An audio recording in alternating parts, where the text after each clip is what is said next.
The Secrets of Star Wars is brought to you by the Star Quest Production Network and is made possible by our many generous patrons. If you'd like to support the podcast, please visit sqpn.com/give. Hi, this is Vanessa Marshall. I play Hera Syndulla on Star Wars Rebels, and you're listening to the Secrets of Star Wars podcast. May the Force be with you always. You're listening to the Secrets of Star Wars episode 122. Hello there. It's a power that Jedi have that lets them control people and make things float. Impressive. Every word in that sentence was wrong. Help me, Obi-Wan Kenobi. You're my only hope. This station is now the ultimate power in the universe. I find your lack of faith disturbing. It's against my programming to impersonate a deity. That's not how the Force works. Force is with me, and I am with the Force, and I fear nothing. Remember, the Force will be with you, always.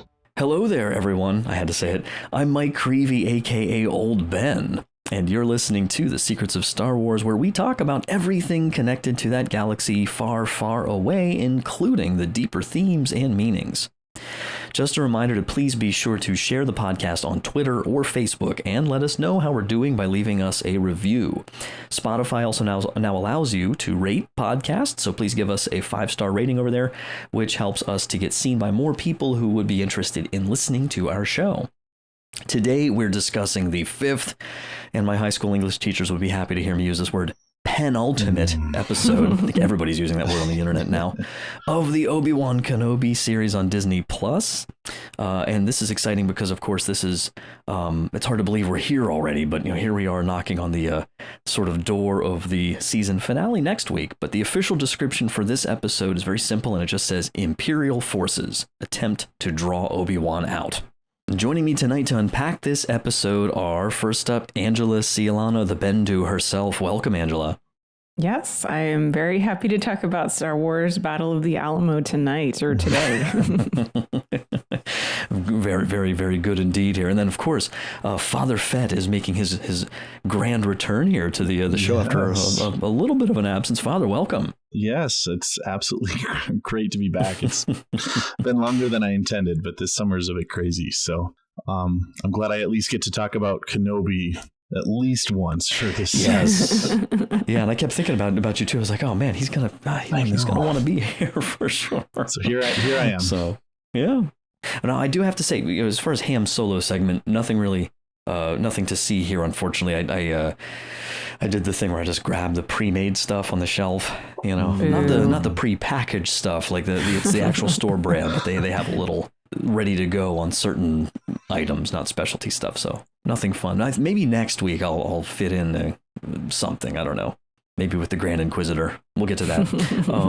Although I think I did put in an order for as the Grand Inquisitor a few weeks ago, and it seemed weird. So people didn't get it. But yeah, as far as news bits, we don't have a lot here. There's always stuff going on, but I just basically want to mention, first of all, of course, that the finale for the Kenobi series, of course, is coming up. Now, if you're listening to this particular podcast on the day it airs, we're looking at, well, probably less than 24 hours, certainly, to when episode 6, the final episode, drops. So we're looking forward to that one and unpacking that as our final sort of breakdown from the Kenobi series. And then really next up is this fall, and I just want to get your guys' thoughts. Where are you at with your anticipation of Andor and Bad Batch, but now Tales of the Jedi? Yeah. There's all kinds of stuff coming out. What do you think? For it. We haven't heard from you. I think my only concern is that of the overlap. Like Andor and the Bad Batch, I think, are releasing not simultaneously, but I think there's a bit of it overlapping, and I will keep up. I mean, there's no doubt about that, but it's gonna be challenging being back in school and trying to keep up on all the fun shows. I think I'm most excited for Andor though. I like the idea of a kind of a spy thriller, and Diego Luna's character Cassian is one that we know relatively zero about. So right. I'm excited to get into his character and see where he's coming from, and Bad Batch. I mean, we all loved the first season, so more of that is always good. And I'm excited to see Ahsoka's origin. Yeah. So that's going to be pretty cool. I'm still super excited for 2023 though, when Ahsoka the show is going to actually debut. Yeah. But that's I'm getting a little ahead of myself there. How about you, Angela? I'm really looking forward to Andor, definitely. I mean, looking forward to everything. But yeah, I mean, Diego Luna being in Star Wars is very cool for me as somebody who's half Mexican. So that is very exciting. And also, I think, we're kind of getting with Tala's character and Kenobi, we're sort of getting like little hints of maybe what Andor could feel like with that kind of clandestine sort of thing going on. Yeah. So I really have loved her character in Kenobi, and I'm looking forward to meeting a whole new cast of characters like her potentially. Sure. So we'll see. Well, and I gotta say, I was hesitant at first with some of those, like the Reddit leaks of the things people filmed that they're not supposed to, off the screen in investor meetings or whatever. But I did watch the Tales of the Jedi one, and I was just like, dude, that's more exciting than what I kind of imagined, because they did show like a little scissor reel of it, and the animation, it's so Clone Wars-esque, and that animation is just so impressive, and I think it'll be it matches exciting. The animation of the Clone Wars, not Visions. Yeah. Right. Yeah. Yep. And it's I don't know, the Dooku thing is very, I don't think I realized how interesting that was to me until I listened to the, and I can't think of the title of it now, but might have just been called Count Dooku. There was a relatively short kind of novel about him, and I don't know if you read that one, Father. It's like him and I want to say it was an audio, like right, a play that was then just transcribed. I think it was just called Dooku. Right. Dooku. Yeah, right. It was an that was kind of, because I listened to a lot of the audio books, but that one was, I think, an actual production as an audio sort of drama. Yeah. But that was neat because it's exploring more of his background and his journey to the dark side, which you don't really get any of, in the prequels that much, so it was pretty cool. So yeah, we're all excited. Can I just throw out, I would love to see like Quinlan Voss in Tales of the Jedi. He was name dropped in a couple episodes ago in Kenobi, so they could do a whole series on Quinlan Voss. He's such a different Jedi character. I mean, there's so many things they can do with that story. Yeah. So. I'm still hoping for a live action. Like, since they mentioned him in live action, I'm kind of like, oh, come on. I do think for those who wanted to see him in this show, and I would have been okay with it, but it was like with Boba Fett too. It's just like, the more I've thought about it, it's like, you don't want to overdo it, I think, or have him detract or something like that from the main plot. So I'm okay with it. Yeah. Obi-Wan Kenobi is very much focused on, and when I think even Deborah Chow mentioned that it's a character study, and so I've actually really appreciated that aspect of it. But as I was even thinking about it, not to kind of get too far off topic here, or maybe even on topic, as it were, I think it's a character study of him and Reva. And they mirror each other in really kind of cool ways. Well, and why don't we just dive in here then? Because here we go. And we're going to try this out tonight, just a sort of a more condensed plot summary here this evening, and then kind of get into some of the discussion points, because there's so much here. And not just this episode, but I feel like the way that this episode really starts blossoming, I think some things that for those of us who have had our critiques of it, I think that there's some things that are starting to really kind of open up here. And I think, we suspected some of it, it was coming in particular, but just to get to the plot summary in general, we pick up right where we left off, as this is really has been doing, but in kind of a different way. And it was sort of an unexpected way for me personally, but we'll get into that more later. But we get this opening scene, which is a flashback between Obi-Wan and Anakin. It looks, and I don't know about you guys, but I was double checking right hand on Anakin because I'm trying to find like, when is this? And it looks like a it's a non-mechanical right hand. So this is probably not super pre-episode 2. It's right in there. But we have the beginning of this flashback scene with Obi-Wan and Anakin in the sparring session, which then just jumps right into Vader on the deck of his ship. They're on their way to find Kenobi, and he gets this report from the third sister that they are on Jabeam. So she's confirming this location. They've tracked them through Lola, Leia's droid, and then lo and behold, Vader knights Reva as the new Grand Inquisitor. And then we move right into really this increasingly rapid, I think, kind of paced build up to Vader's arrival.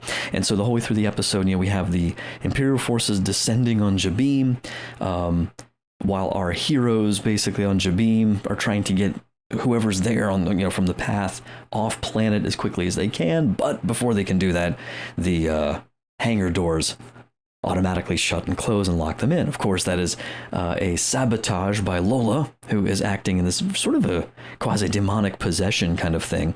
And of course, as everyone's desperately trying to prepare for this, you have these really cool flashbacks through the episode back to that same sparring scene between Anakin and Obi-Wan, and we're going to get into that a lot more, so I'm just going to kind of jump past it now. But the Imperial forces arrive in an attempt to sort of give them some more time to get the doors open, get everybody ready to leave.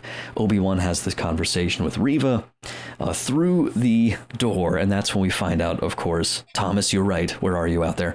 Thomas in her host prediction, of course, that Reva is indeed ultimately after Vader. That she was indeed the youngling that we saw at the beginning of the series, that this has been a long-term plan of hers, where it's not so much about her upholding the Jedi code. It's a purely revenge kind of situation for her. She's very conflicted because Obi-Wan's trying to get to her a little bit and ask her things like, do you really want to do the same thing to these kids, right, in the path that are trying to escape? There's women and children back there. Do you want to have the same thing happen to them that happened to you? And so this whole thing builds up basically to a confrontation between Reva and Vader as Obi-Wan and the rest of the folks escape in this dramatic fashion that we'll of course unpack in a minute. And surprise, surprise, the Grand Inquisitor is alive. He shows up at the last minute. We don't know the details yet of how long Vader's been on to Reva's plan, but he leaves her for dead on Jabeam. And then she finds Obi-Wan's dropped communicator with a message from Bail Organa where he mentions Tatooine and the boy.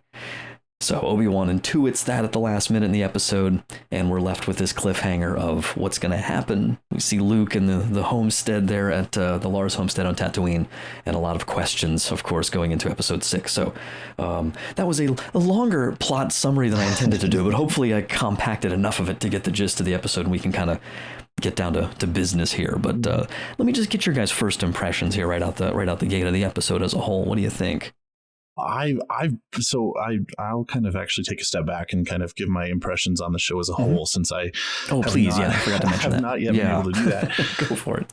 I've been enjoying this series a lot. In fact, I'm very sad to hear that there's only one episode left. We could do a whole lot more. I think Princess Leia has just kind of like stolen my heart, though. She is definitely my favorite character here. And even in this episode, I mean, all I could think about when she goes and crawls into the vents to figure out what's going wrong is I had flashbacks to Grogu trying to fix Mando's ship in season 1 of The Mandalorian, and Grogu's like doesn't know what wires to pull, and Princess Leia is just, she's gung-ho for it. So to see her as a very, very mature, sassy mature for a 10-year-old has been a lot of fun. And I've really enjoyed Obi-Wan's character arc. I know that this is meant to be, like I mentioned before, a character study of him. I had a parishioner actually this morning talk to me after Mass and was like saying like, were you disappointed in Kenobi? And like, why did they have to strip Obi-Wan down to nothing? And I was like, well, I hadn't even really thought about it that way. Like, people's lives go up and down, and even like, I'm not the same guy that I was 10 years ago. And right. You know, I could totally kind of understand where Obi-Wan was coming from. And I didn't see it as a detriment to the show, but rather, you know, he's just dealing with this, you know, his perceived failure of Anakin. And perhaps in the first couple episodes, I was like, come on, use the Force and you know, use your lightsaber and let's get into that. But the more that you watch the whole show in progression, you know, we're Obi-Wan is coming back to that as he's learning to accept the past and forgive himself and all of this stuff. So I really, really like that character arc, because it's relatable. It's something that, you know, not everybody figures out who they are at 20 years old. And then like, they're just good for the rest of their life. Life has its seasons, its ups and downs. And I think we can all kind of relate to that. So I've really appreciated that. And then in particular, this episode, I loved the flashback sequence. As you all know, I am a huge fan of Attack of the Clones. So to be able to kind of jump back to that era and see Anakin and Obi-Wan in that role and just sparring, I mean, that was cool. That was really cool. Anakin, of course, being a little more aggressive and stuff as per his character. And I loved how the writers paralleled that spar with how Obi-Wan is able to interpret what Vader's going to do. So I think that this was a brilliant episode, and I'm sad that we only have one left. So yeah, I would say I'm definitely, you know, bummed out that there is only one left. I would say, you know, for me, the series as a whole has been up and down, but I think that's just because I went into it with certain expectations. But ultimately, upon like rewatching the episodes, I like them more. I'm just finding that there are more layers than I initially am able to receive upon my first watch. And in particular, what I'm appreciating more is how this series is also giving us glimpses into Vader and Anakin, you know, his character as well, that I wasn't expecting to, you know, be able to get kind of inside his head as well. And I think that was one of my favorite things about this particular part of the series. And then also the other thing that I appreciated was just how I really picked up on a theme of kind of like, from a Christian perspective, it reminds me of when St. Paul talks about when I'm weak, then I'm strong. Like sort of the value of the small and the value of, just not underestimating people. And the other theme that I picked up on that we can talk about later is also mercy.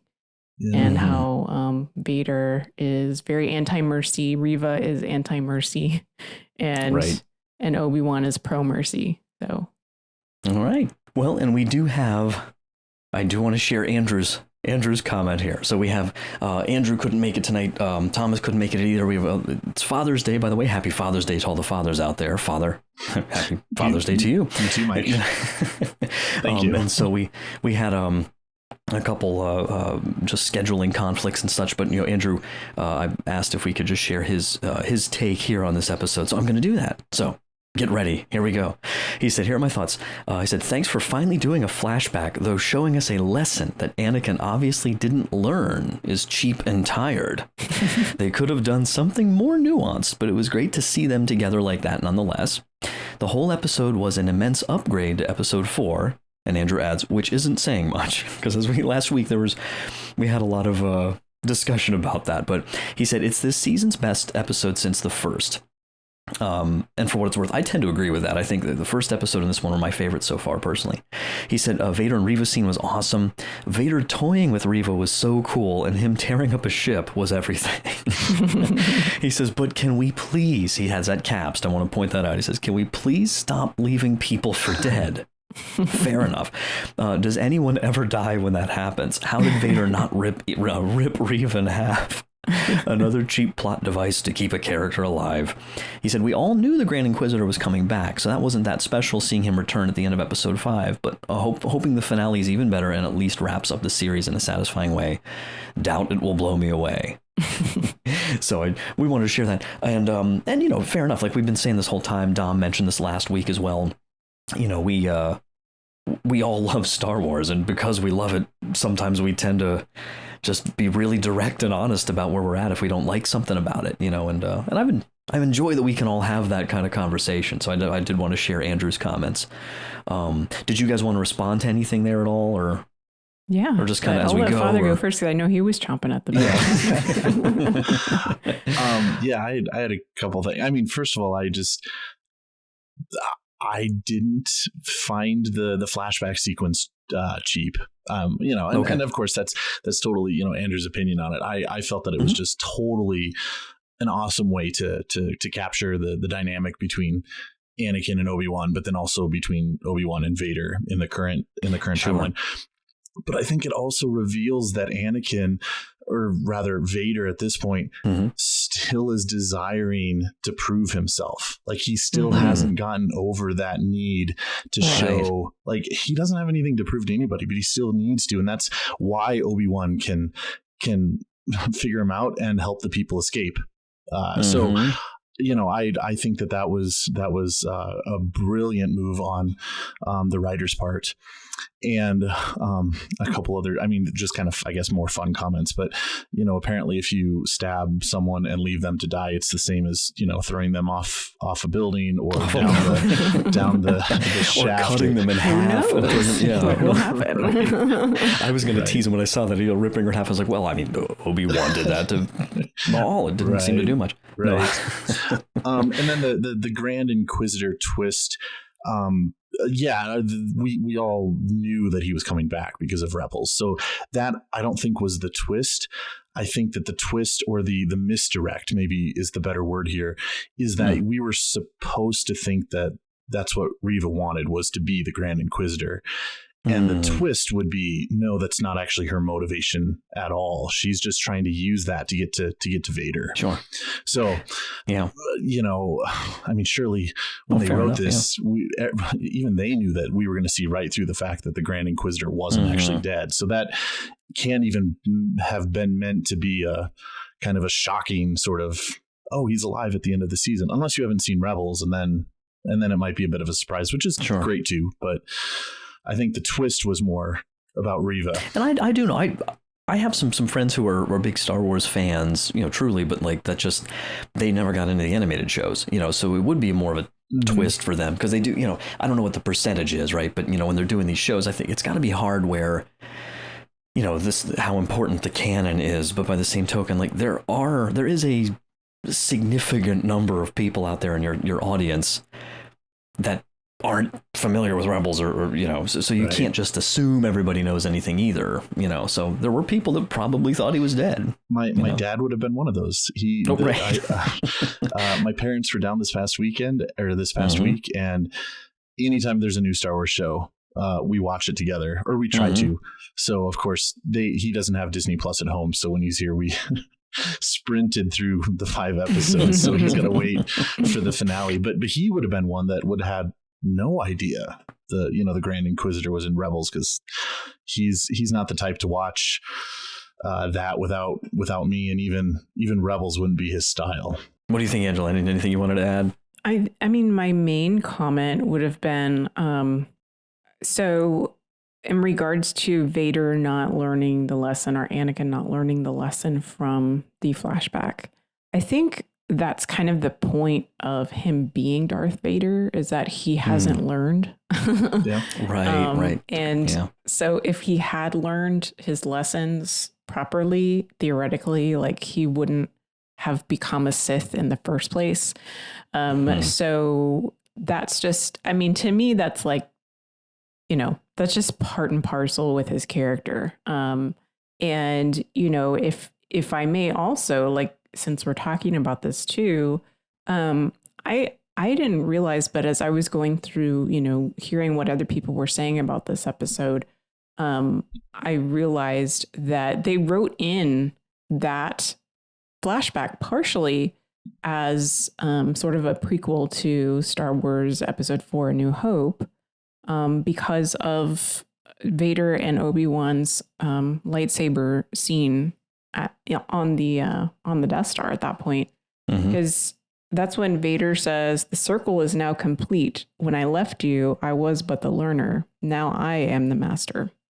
So it's almost like he's been fuming about that one lesson for who knows how many years, you know, and it's just constantly been in his head, like, you know, no, I'm not the learner. And it's, you know, even Obi-Wan says it to him, it's like, your need to prove yourself is your undoing, right? So even when he meets them in A New Hope, he's just like, he wants to prove to Obi-Wan, like, well, see, now I'm a master, right? And you're the learner. But we all know that's wrong. I'm just laughing too, because now in the timeline, it's after this match that they have, and not long after it, that there's that great exchange in episode 2. And I had the quote here, you know, if you spend as much time practicing your saber techniques as you do your wit, you'd rival Master Yoda as a swordsman. And Anakin's like, I thought I already did. You know, only in your mind, you know, and it's like, and now it's even funnier because it's just like, oh yeah, dude, like Yoda would have totally kicked your butt. Like, but there's still this, you know, you're good, but just, you know, it's the attitude. Like, I feel like what's beautiful about it is it's the attitude. The attitude itself is the thing that's going to prevent him from being the thing he wants to be. Right. And that's, I think, the point Yoda's, or that Kenobi's trying to make with him, you know, is that your need to prove yourself, your need to win, like, at all costs. And it's just, of course, that's exactly what leads. And I don't want to get ahead of myself, but when we talk, Father, did you mention about the parallel between Reva and Vader? Because when we get there, I just, because that's just, or you said the parallel between Obi-Wan and her. I think what's neat, the parallel, I was thinking the parallel between her and Vader of this. Me too. Of you just, you know, you'll stop at nothing, you know, to do this thing, you know, like you're trying to find this ultimate victory of some kind, and it's like you don't care how many bodies, you know, you leave in your path. You know, there's no real logic to it. It's just become this unreasonable pursuit.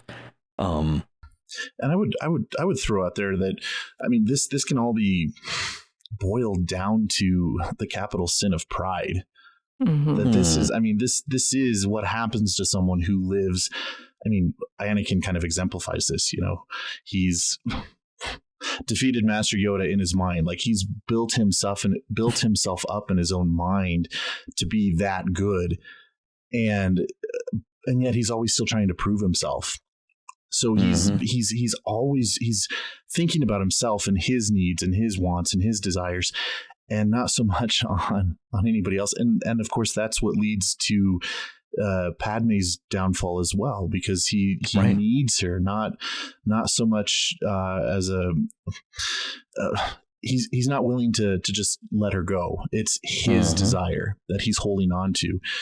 And I mean, that's one of the great things about Star Wars is that we can see, like, this is the natural progression of someone who is only thinking about themselves and is, you know, just, constantly building themselves up and not thinking about others. And not that Anakin was totally that way. I mean, he has a lot of good traits too, but the natural progression of someone who is living out of that pride leads you down this road that becomes Darth Vader.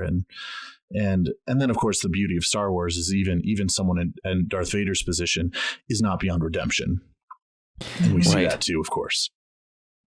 Well, and I never got into Breaking Bad. It's just not really my style per se, but I'm my family watched a lot. Like, I'm very familiar with I probably know it as well as anyone who could know it who never watched it, you know, so like from beginning to end.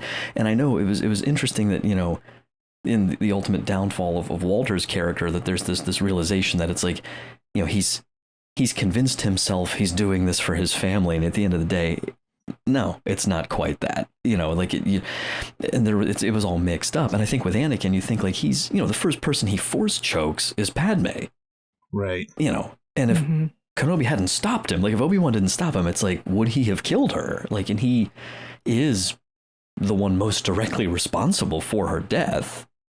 You know, but then he's trying to blame Obi-Wan because you turned her against me, and it's just that refusal to accept and to craft that own reality. And so I just love, the only thing I want to mention too about the flashbacks, I just love this, how you see these little connections, jumping back and forth to them both in present day. It's not just Obi-Wan's flashback. So I love this reality of like using that as a device to kind of show this much deeper connection between the two of them, but this deeper problem that's been there for 20 years now at this point, and so that's just a thought. Yeah, and I don't know if we want to jump to it right now, but that was also the point in the flashback when Anakin says, go for it. Yeah. Anakin says mercy doesn't defeat an enemy master, which was quite a startling line. It's kind of a brilliant line because it's like a whole philosophy, theology lesson. Yeah. In and of itself, it's like a prompt to discuss. So, let's go. Yeah. Well, and like I guess coming at it from, of course, as a Catholic, like all I can think of is mercy is what conquered the world. Like Jesus himself. Yeah. Love itself is the one who vanquished the enemy through mercy, through love, through his sacrifice for all of us. And and that's why I found it so startling and off-putting, was like, no, Anakin. And of course, Obi-Wan's in the similar boat. But he's the one who just a few decades later, not even, he's the one who's ultimately going out of a sense of mercy to save his son, to defeat the Emperor. Well, and that's ironically enough, that's the beauty of this is of course when he's 20, he can't see that mercy has a much larger role to play. Yeah. And it's not until he sees his son being tortured by Palpatine that he is able to recognize that love is actually going to be what can save his son, rather than just kind of thinking about yourself. And well, in that line that like, love can't save you, Padme, only my new powers can. It's like, nope. Love is the thing, like that's the whole thing right there. I feel like that's the lesson he has to Our Lady Undoer of Knots needs to undo that in Anakin's mind. It takes a while. That kind of all ties into going into like Reva, how she actually, when they're storming into the breach, Reva says, "No mercy, seal them in." So I know that they specifically chose that phrase for her because that had been discussed previously, the concept of mercy, and just the fact that Anakin says that mercy can't defeat an enemy is like, shows you where his mindset is, right? Like his mindset, like Obi-Wan says, is on aggression and on one's own victory, right? And so he is constantly, as you were saying, Father, like he's constantly worried about himself and proving himself and all that. And so when you're so focused on that, you're blind to the power of mercy, like you're blind to the concept that, when I'm weak, then I'm strong. As I was saying, earlier, that ultimately Obi-Wan goes into, this situation without his lightsaber and everybody's like, you're crazy. What are you doing? Well, that's the idea, right? Like the idea is not to go in as the aggressor. The idea is not to go in wanting my own victory, period. Like Obi-Wan was going out for the people. Ultimately he played a little game to kind of, get to where he needed to be, but he was going in to that situation, not for himself or to prove anything about himself, but to help save others. And ultimately, that's what wins in the end. It goes back to even what you were saying earlier is, don't underestimate people. And all, actually, one of the things that I kept thinking of too was the way that J.R.R. Tolkien structured the Lord of the Rings, and the hobbits being the ones who ultimately save the day, and they're the unexpected sort of heroes because they're kind of they're small, and they're unexpected. and God uses the unexpected, and the small and the meek and the humble, and even Obi-Wan embodies this somewhat in his I'm not gonna take my weapons with me. I'm gonna go in kind of humble, if you will, in that sort of sense. And it's that tactic that is what ultimately proves the way to save the day. Well, and I'm just laughing too, because that leaves, I can't remember how he phrased it, but he phrased it a little bit differently. Obi-Wan did. But it was the same idea as that line from episode 4, Han, they're not going to get me without a fight. And Obi-Wan says to him, you can't win, but there are alternatives to fighting. Mm-hmm. There's that. Now there's there's a little more to that. More direct like this. That's not just a throwaway line. I'm not saying it was in the original. We didn't necessarily need to know more about what the background of that is. But here's another example of him living that out. I want to sort of pivot here a little bit, because I didn't mention it in the overall plot summary, but I do not want to do an injustice here by failing to spend just maybe a little bit of time on Tala's contribution here, and let me I'll just set it up quick and turn it over to you guys just to get your thoughts, because I thought it was really powerful, probably one of the most powerful scenes in the episode. So, and I like the way that they set this up, because with Tala talking to Ben when he gets the communique initially from Bail Organa, and he steps off to the side to watch it and shuts it off, and she kind of gives us more of her backstory, that she kind of went in following orders. They're just there to pick up people who aren't paying their taxes, that kind of thing. And she didn't know, and she's sincere, she didn't know what the Inquisitors really did. And then she becomes part of it, and it leads to, which I think she said 14 people died. It was a couple families, 6 or 7 of them were kids. And then she shows in her holster, she has the little, tick marks for basically each kid she can, I interpret it as each kid she can rescue now in the path, or each mission, or each one she gets through or something. Yeah, she was talking about the Force-sensitive children that they were taking. So I interpreted it as the kids she got to safety. Sure. That's interesting. I didn't even interpret it as children only, but that would definitely go with the theme, that I picked up on. And I want to ask you guys about that a little bit, and then about her sacrifice, of course. But because that was something came up a few episodes ago, as we were like, is her thing now she just wants to help in a general kind of way? And I think Thomas and Mike and I were talking about that a few episodes ago when she was first talking about the path. We weren't really sure yet, is this specifically helping Force-sensitive kids, or is this, a more generic kind of precursor to the rebellion? So it seems now like it is more of a, helping kids who have any kind of potential Jedi abilities, to find safety. Yeah, well, her line to Obi-Wan is, you're right, Obi-Wan, some things you can't forget, but you can fight to make them better. So I think ultimately, because her sort of awakening to what the Empire truly was related to the Force sensitive, that ultimately she found her sort of calling by fighting to kind of undo, not really undo, but to try to make things better in terms of what she unknowingly contributed to. Right. And, I find that is really powerful when you consider just how many difficult situations we all go through. And a lot of times when you go through something like she went through, where you realize oh my gosh, it was, I contributed to their death, and they were completely innocent.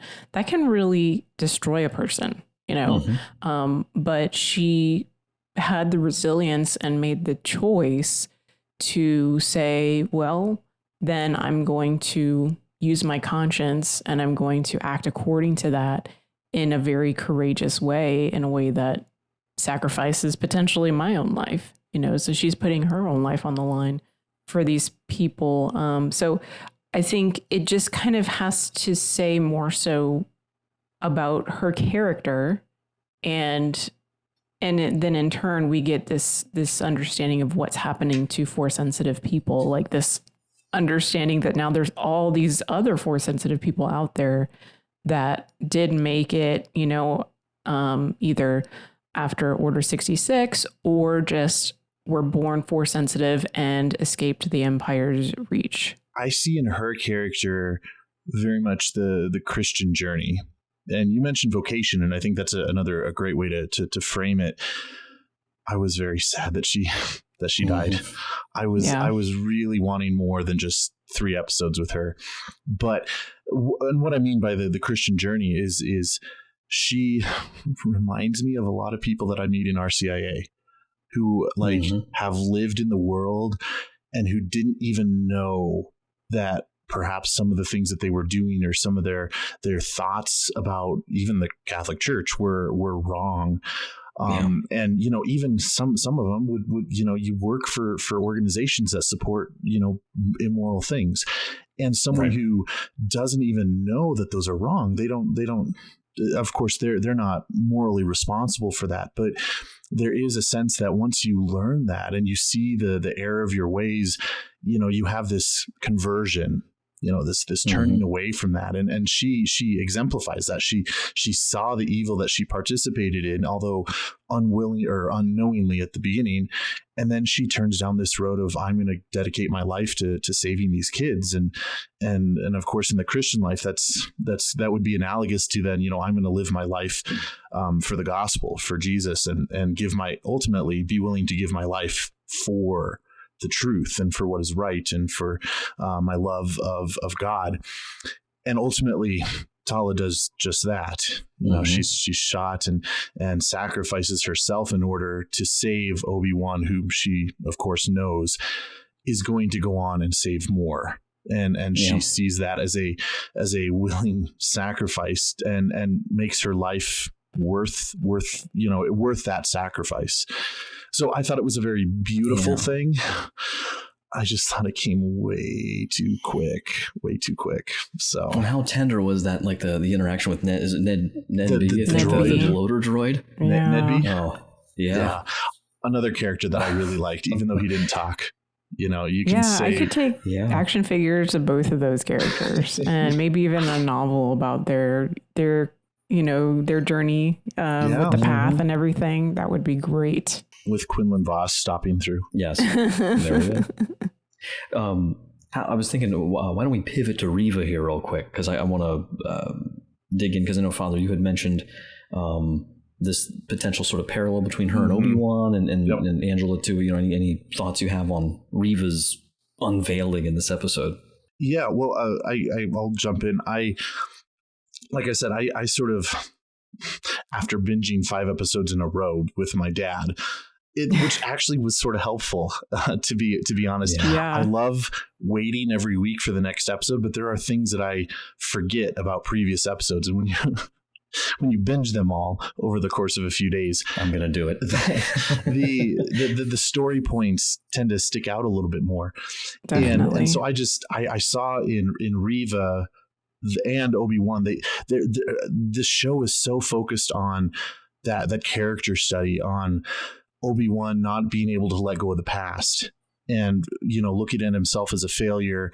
And of course, that being the reason why even he's struggling to use the Force and why he doesn't, really want to do anything, and why he's reluctant to leave Tatooine to go rescue Leia in the first place. And he's sort of just defeated because of his focus on not letting go of the past. And Reva is like the same, but she won't let go of the past. And I can totally understand, because she wants revenge, because Anakin killed the only family that she knew. So rather than causing her to just sit and do nothing, though, where Obi-Wan has sort of become stagnant, Reva jumps into this diehard revenge. And I mean, it's sort of just interesting when you think about it. She was a Jedi youngling who somehow infiltrates the role of an Inquisitor in order to get to Vader. So I would love to know the story of how did she get chosen as an Inquisitor in the first place, and how, because she was supposed to be killed in the temple, but of course doesn't. And so I just, that revenge on her side and not letting go of the past is what is fueling her all the way through the episode today. And in fact, I'm very curious where her story is going to go next, because she finally had that encounter with Vader, which we should talk about here in a little bit, which was amazing. But she didn't succeed in getting her revenge. So I'm not sure if Obi-Wan is going to be able to kind of help her to forgive or let go of the past and move forward somehow, or if her desire for revenge is going to ultimately cause her and Vader to cross again, and then she gets killed. I'm not sure. But there's a sense that both Reva and Obi-Wan have to somehow come to terms with their past in order to move forward. And whether Reva does or not, we'll see.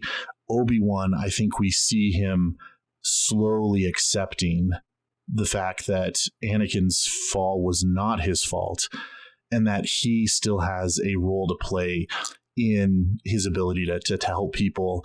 And we see that in just, his use of the Force, his, in fact, I mean, even like, I don't know if this was intentional or not, but I mean, even if you look at his face, he looks, I don't know if this is, or just me seeing it, he looks younger in these more recent episodes than he did in episode 1, where he just looked like a worn, beaten guy. So I feel like this is Ben's story of accepting the past, forgiving himself, and learning to move on and become the Ben that we know from episode 4. So I thought both of those, how they deal with the past, whether that's going to cause them to move forward or not, I think we're going to see a conclusion here in the finale. Very good. What do you think, Angela? Well, about Reva. Yeah, for Reva, I would say this particular episode of the show helped me to realize that she is kind of a foil to Obi-Wan in the sense of their ways of going about what they choose, what they put their mind to, right? So Reva, we know she's been alone ever since Order 66, right? Like she has been singularly by herself in the streets or in the gutter or whatever they say that where they found her. And she has taken it upon herself, even though they call her the third sister, right? She's very much in this for herself and with her own ideas from the very, first time we met her. And so in this particular episode, we get this line where she says, I don't need anyone, right? Obi-Wan is offering her help. She says, I don't need anyone. And you have no idea what I have been able to do by myself. And so that is very much a foil to Obi-Wan, because Obi-Wan, he went into the desert by himself, and it was his plan to remain by himself. But he was presented this opportunity to continue his mission in a different way, and in a way that required him to not be by himself and not be into himself, in a sense, like to connect with the Force again, which connecting with other people, meeting Leia, connecting with her. And so I found really this foil in the sense that, Reva and the dark side in general, we see like uses others. And this is something we've talked about before, but I felt like it was so strong, just even with the droid, Lola, like Reva uses the droid, right?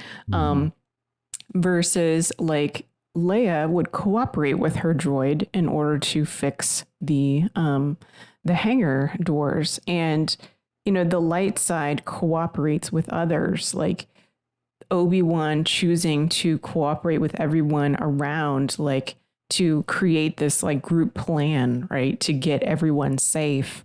And then even Tala, she sees herself as someone who's part of the greater plan, right, of the path of saving these people. So ultimately, Reva, she wants to kill Vader by herself, and she tries to do that and it fails. I wonder if she had just kept Obi-Wan kneeling there for Darth Vader to come, and just be fixated on Obi-Wan. If Reva had tried to kill Vader at that particular moment, if it would have happened, perhaps, I don't know, we'll never know. But just her wanting to do everything by herself, it was really so far her downfall. So many good thoughts. And there's so much more there's so many other things we could unpack about this. I'm looking at our time here a little bit, and I'm thinking, I'm sure you guys would be up for this, and the listeners too, but, are probably some level of them chomping at the bit. Like, let's spend a couple minutes digging in a little bit to that fight sequence, the build up to it, because come on. And I was laughing because just one thing I want to mention is how he blocks her swings at him with the lightsaber, just holding it back like that. And I laughed a little bit because, of course, like, that's something that, to my knowledge, it might have been the animated series somewhere. I can't think about it. I can't remember per se, but the first time I remember seeing that, at least in live action, was in The Rise of Skywalker, when they're fighting on the Death Star wreckage, and both Kylo and Rey do that, sort of to each other. But I'm just laughing because there's part of me that's like, if Vader could be like, you imagine like Kylo Ren practicing that, and he gets that move down and he's all proud of it, and the ghost of Vader's like, oh, dude, I did that like decades ago. I just did that all the time. You just did that. Oh, really? That's what you want to show me? It's like this really upset grandkid, like, Grandpa, I want you to be impressed. So, but no, that was just, what did you guys think about, like, as you're watching that, what was going through your minds? Because I was just blown away. I was awestruck by his power. Yeah. And all I could think about was the parallel between the Darth Vader that we see at the end of Rogue One, where he's just like using the Force and like throwing the rebel soldiers just across the room, and his ability, he didn't even use a lightsaber for the first half of that battle until he finally kind of got one from Reva. And that in itself is impressive, and it shows his power. He wouldn't have even needed to use a lightsaber at all to win that battle. Yeah, and he never turned his own on. Right, he only used it's hers. Like beneath him. Right, but then and Andrew mentioned it in his kind of comments, and he's like a cat playing with a mouse. Yeah, he throws the lightsaber back at her so she can fight, and just kind of toys with her until he pulls both lightsabers to his own hand, and then stabs her and leaves her not dead. So, which on one hand, maybe actually he has plans yet to use her. That's exactly what I was thinking. Yeah, I loved it. It was just a fun spectacle to watch. Star Wars fans, like, we can talk about the deep stuff all day, but ultimately, like, we can all, if there's a good lightsaber scene, we're all like gonna be rooting for it. People, by the way, I just have to say, people are gonna hate me for saying this, but I was actually secretly hoping a little bit that when the second ship did get away, we'd see a pan back and he's there going, no. But I was like, no, thankfully. No, go ahead, Angela. I'm sorry. Well, yeah,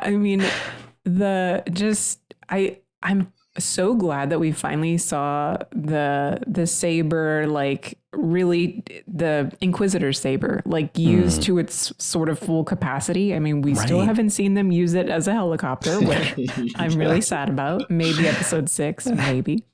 But it's kind of cool, like, how, he did, I guess, break it. I don't know if that's just a feature or if that's something that he just did and he broke it. But really cool.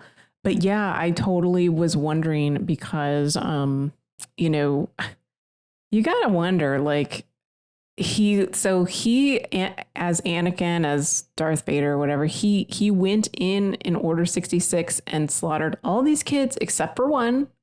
And with his Force abilities, just left, like, thinking that everyone was dead. No, like, I believe now that he knew that she was still alive, and that he knew that she would be useful later on, or he thought she might be useful later on, because that's just how the Sith think, right? Like, we've seen Palpatine do that all the time across all different Star Wars stories and stuff.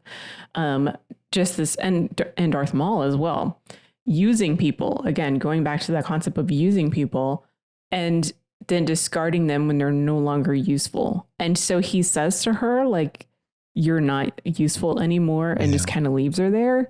But, you know, we did get that tease from the Grand Inquisitor saying, you know, that revenge, what does he say? Revenge does wonders for the will to live. Yeah, will to live, so I wonder if, yes, they had him say that because there he is, he came back, but then also because she's there and she's still alive, and maybe, you know, we know that she still probably wants revenge.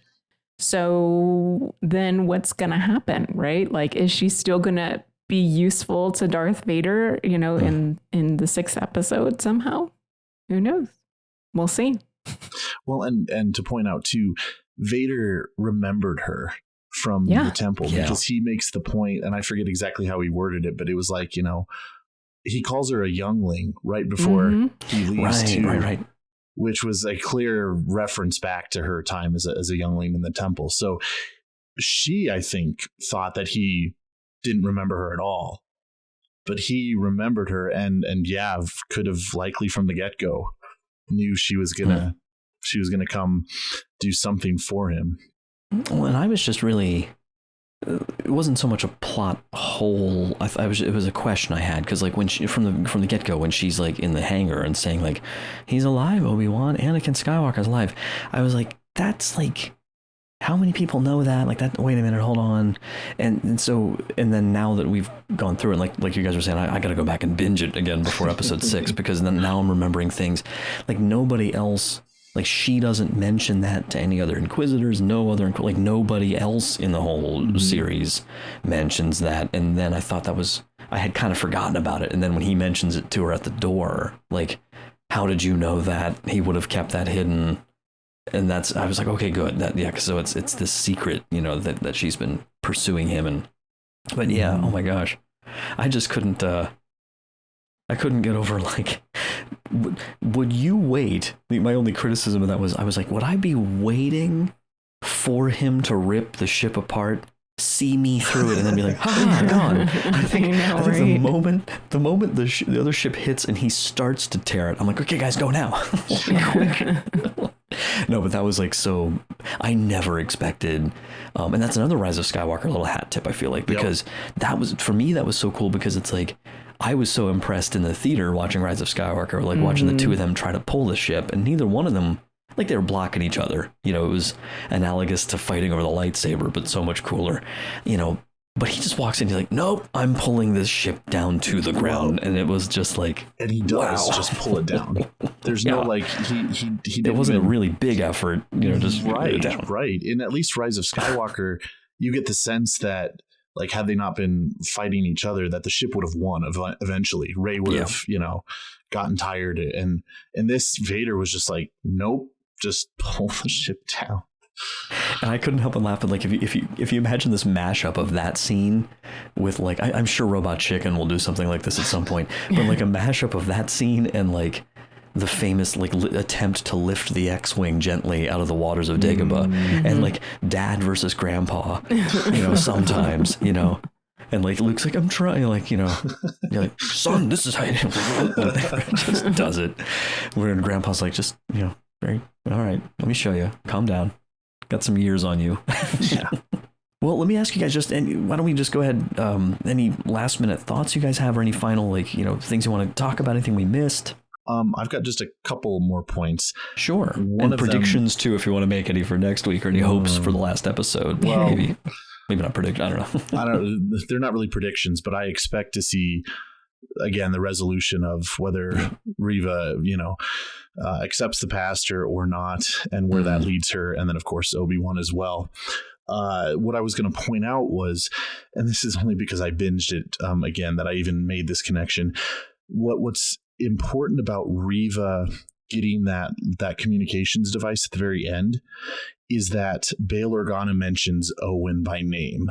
Right. And Owen in episode 1 was the one that she very specifically pointed out that if the town didn't give up the Jedi, she would kill him and his family. So I missed that. Yeah. In my first watch through, it was like, okay, so she hears Tatooine and a boy, and what's the connection? The connection is Owen, the name, because he told her his name on Tatooine in episode 1. So obviously that is going to play a role in the finale. So I wanted to point that out. And then I also feel like I should point out, to some it will be an elephant in the rooms, to others they won't really care. But the fact that in the flashback scene, Hayden wasn't de-aged so much. And I just want to give my own 2 cents on it. I found it initially surprising that Hayden did look older than his Anakin counterpart from 20 years ago, but only for a moment. Once that moment passed, it was easy to fall into sort of the suspension of disbelief and just let the characters be the characters and really just enjoy that. So that's really all I wanted to say about that. I didn't find it distracting except for the initial, like, oh, he looks older. And then I, kind of went into just enjoying the fight. So that was all. And to be fair, I may we all look as close to we did when we were 19 when we're 41. Because I saw some of the criticism on it. I'm like, guys, listen, like, Hayden's doing pretty good. Oh yeah, on his own. Let's give him some credit. Absolutely. Yeah, I have to admit that was distracting to me, and I was initially like, okay, if you're going to show me this scene that's supposedly set in this particular time period, then they should look like they did in that particular time period. As someone who has done like directing and like producing now, like being able to look at that from like Deb Chow's perspective, and also the fact that their timeline was sort of, the show was delayed a few days in debuting.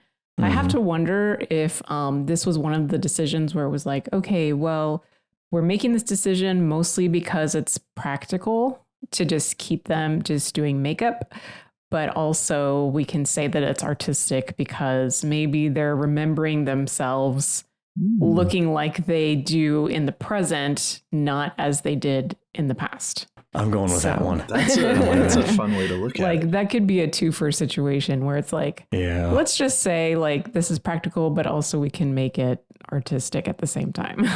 There was part of me I was thinking, I was like, you know, Disney can afford it, but then I was like, but by the same token, they're doing a lot right now with like all the deep fake stuff. I'm like, so if some of that money is going towards stuff we don't know, like they spent it all on making Harrison Ford 30 years old in the Indiana Jones 5 movie.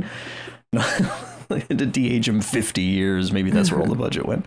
Well, and I was just going to add, it seems obvious that Obi-Wan is remembering that particular fight scene as he's engaging in this episode. So it totally fits that sort of idea and mentality. And you can tell too, because it's funny, his hair is so much better like modern day than like with the mullet, like the legendary mullet from episode 2. So like I noticed, I was laughing because I was like, they kind of tweaked it a little bit to make it look a little different than the rest of the show, but it's definitely not the same kind of thing. And they've talked about that so much in interviews, and like he's joked about it. It's pretty funny.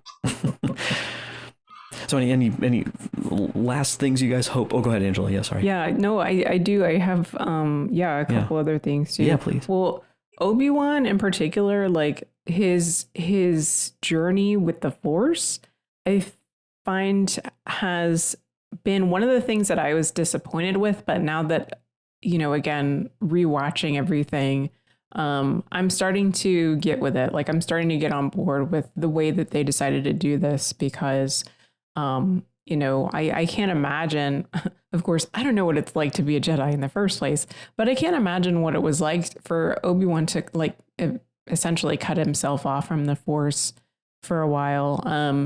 And to not have that practice. It's almost like, well, I guess you could imagine it like if you just stopped praying, like as a Christian, just stop praying altogether and not open yourself up to the divine in any way and just kind of go through your drudgery, day to day. So trying to then like reconnect is going to take some time, and seeing that slow reopening, this particular line like that you don't necessarily catch unless you're watching the show with the subtitles on is when Obi-Wan just kind of gets to Jabim and he's looking around and he's told that all these people need to get on the transport because they've been waiting for months. Then they go to this like family, I guess, and this mom who's like telling her child, it's going to be all right. The path will protect us. Mm-hmm. And to me, the most recent time that I rewatched this, I was thinking, you know, the path itself is reminiscent of like the way of the Jedi, you know, and the idea that Obi-Wan is seeing that and hearing that, right? Like these people are putting their trust in the path, right? That I can see the connection with him also choosing more and more slowly to like trust in the Force and connect with the Force again. From the very first episode where he's like, we lost, it's over, you know, go away, to now, you know, it's different, right? He's using the Force more again. So I'm really appreciating and enjoying his journey, I think, more so after rewatching these episodes a couple times. Sure. I don't know if you guys have the same experience. Yeah. The other phrase that I really liked that he read, and I'm wondering if y'all got any meaning out of this, the light will fade but is never forgotten, was in Arabesh on the wall.